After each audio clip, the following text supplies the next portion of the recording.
Welcome back to episode 4 of Late Night Lycanthrope Nightmare Reviews. I am your host, Kyle Martin, and today we are going to be talking about one of my favorite John Carpenter films, Prince of Darkness.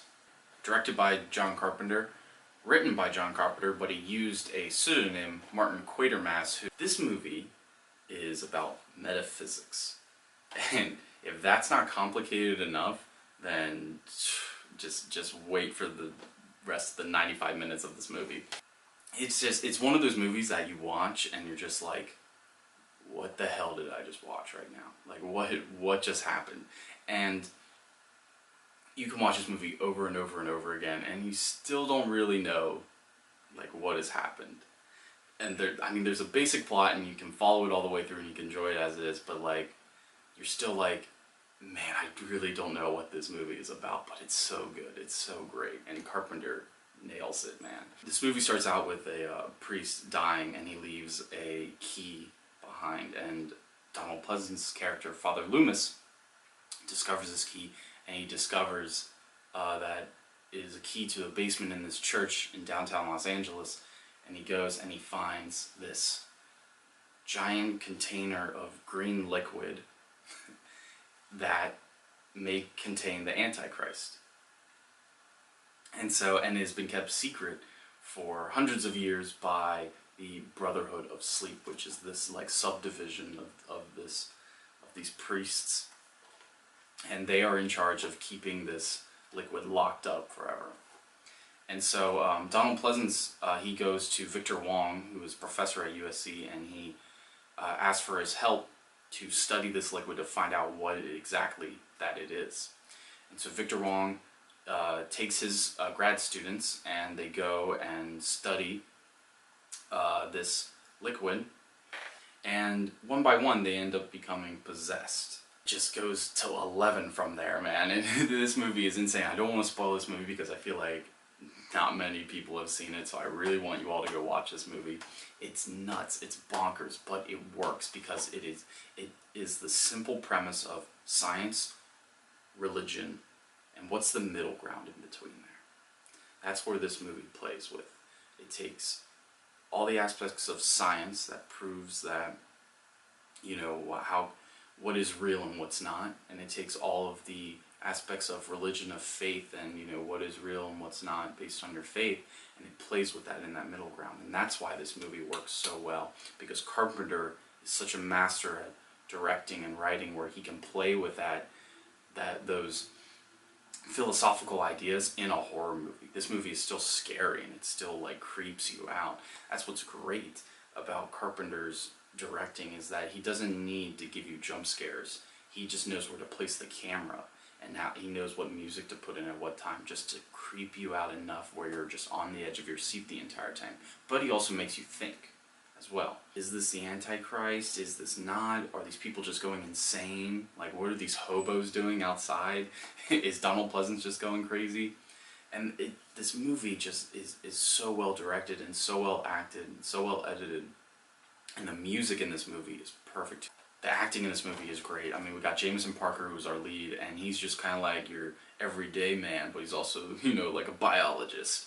And he has this mustache that is amazing in this movie, and it's just like, man, it's so cheesy. Like, this movie is very like 80s, but you just love it though. You feed off of that. And he's in love with Lisa Blount's character, and they have this really great scene together in the beginning of the movie where he is, you know, pining after her, and they're talking, and she starts to clam up once they start to talk about, you know, personal matters, and he says, you know, when you talk about numbers and science, you get all romantic, but once you start talking, you know, emotionally, you clam up. And that's her character, and that's her arc throughout this entire movie, is going from being very withdrawn personally and socially into accepting his love.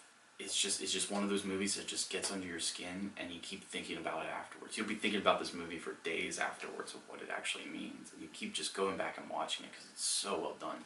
This movie came and went when it was released in 1987. It was made by Alive Films, which was Alice Cooper's like manager. He opened up a production company and he made like all these like films during like the late 80s, and that's why Alice Cooper's in this movie. He plays like the lead hobo in the rug. But now it's starting to get like a cult following nowadays, which, I mean, this movie, it deserves so much more than that. It is so well crafted and so well done. It's a very underappreciated gem in horror cinema. There's this awesome repetitive sequence in this movie where when the characters fall asleep, they are given this message from the future, and it's warning them that the Antichrist is coming and that it's their job to stop him. And it's so creepy, and you're just like, it adds to that whole layer of just like, what the fuck is going on? You know, like how are they able to send these messages back in time? But that's like the great thing about this movie, is that Carpenter gives you enough of, he doesn't have a character that's saying, this is what happens right here, and this is why this is happening, and this, and there's no exposition dump in this movie. It's just characters talking to each other, how people would be talking in this situation. They give out theories of what might be happening, but it's never definitely explained as that. He gives you the ideas, and it's up to you to accept them, or you can come up with your own theory of them. This is the Shout Factory version. This came out a number of years ago. We got a couple interviews with John Carpenter. We got interviews with Alice Cooper. We got an audio commentary with Carpenter as well. We get the original theatrical trailer. There's also, I guess, like back in like the 80s and 90s, they recut the beginning of this movie for TV so that it looks like it's all a dream inside Brian's head. So, and that was weird. So that's really cool to see that they did that. This movie probably has like the longest like opening credit sequence of all time. It's just broken up into little chunks where it's just like, you know, Prince of Darkness, and then like you get a couple scenes, and then it's directed by John Carpenter, and then it's like a couple scenes, and it's like starring so and so, and then a couple more scenes, and then also starring so and so. And it's so weird, and I've never seen anything like that before. That's to that disjointed feeling, you know, that the whole movie gives you. This movie just gets in under your skin right from the beginning. But yeah, definitely, this transfer is beautiful, definitely, and the artwork on here is amazing too. I love this artwork. Definitely check this movie out. It's a great Halloween movie to watch. Great horror movie, very underappreciated. Makes you think afterwards. It sticks with you for days. Yeah, Prince of Darkness by John Carpenter, 1987. Check it out. Alright everyone, thank you for watching this episode. Leave a like, subscribe, do it is what you do, treat others the way you want to be treated. See you.